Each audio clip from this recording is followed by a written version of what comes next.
ৰাতিপুৱা ফোন কৰিছোঁ, বেয়া নাপাবা। মই মানে 4টা বজাতে ইয়ালৈ আহিলোঁ, টেঙাবাৰী। টেঙাবাৰী মেডিকেল বহুত বহুত বহুত বেছি আছে, বহুত।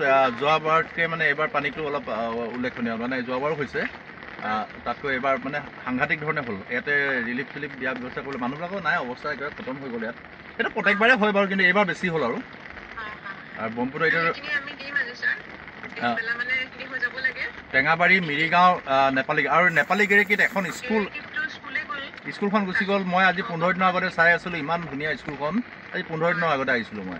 এতিয়া মই ইয়াতে আছোঁ, ফিল্ডতে আছোঁ। 4টা বজাতে আহিলোঁ। এবাৰ আহিবা, এবাৰ আহিবা দধিয়ালে।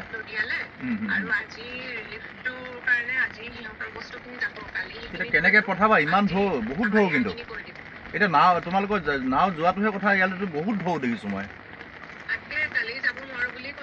আজিতো আৰু বেছি, আজিতো আৰু বেছি। কিন্তু এটা ভাল খবৰ যে এতিয়া প্ৰায় 1 ইঞ্চিমান পানী কমিছে, 1-1.5 ইঞ্চি। এতিয়া এই মাত্ৰ কমি আছে 1-1.5 ইঞ্চি, মানে মই যিটো দেখা পাইছোঁ।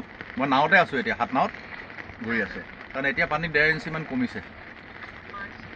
চাবা দিয়া মানুহখিনি, যাতে এইখিনি আৰু কি কৰিব উপায় নাই, ৰিলিফ চিলিফ চাই দিবা। ইয়াৰ কাকো এৰিব নালাগে আৰু এইফালে টেঙাবাৰী, মিৰিগাঁও, নেপালীগেৰেকী, এইখিনি গোটেইখিনিতে দিবা দেই। ঠিক আছে দিয়া, হ'ব, ভাল। দেখিছে আপোনালোকে, আমি যি সময়ত ইয়াত গাড়ী চলাওঁ, ইয়াত এটা পেপাৰ ব্লক ৰাস্তা আছিল, আৰু আজি এই পেপাৰ ব্লকৰ ৰাস্তাৰ ওপৰত আপুনি দেখা পাইছে যে ইমান পানীয়ে পানী সকলোফালে। কিন্তু এই পানী আমাৰ এই বৰষুণৰ পানী নহয়, এই পানী বৰষুণৰ পানী হয়, কিন্তু অৰুণাচলৰ পৰা অহা পানী। আৰু ক্ৰমান্বয়ে পৰহিৰ পৰা ইয়াৰ জল যিধৰণে বৃদ্ধি পাবলৈ ধৰিছিলে, কিন্তু ভাগ্যৰ কথা, আজি মই 4 বজাত, ইয়ালৈকে 4 বজাতে মই ইয়ালৈ ৰাওনা হৈছিলোঁ, আৰু পুৱা 4 বজাৰ পিছত আহি এতিয়া প্ৰায় 5টা বাজিছে। আৰু এইখিনি সময়ত আমি দেখিছোঁ যে পানী লাহে লাহে আগতকৈ প্ৰায় 2-3 ইঞ্চি ইতিমধ্যে কমিবলৈ ধৰিছে।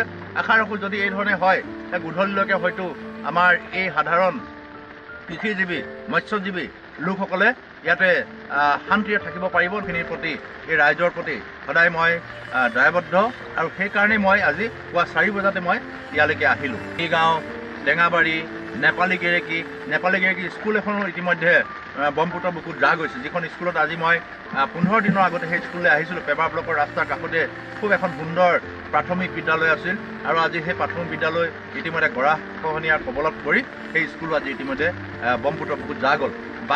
পানী হোৱাটো ইয়াত ডাঙৰ কথা নহয়, কৃষি নষ্ট কৰিছে ডাঙৰ কথা নহয়।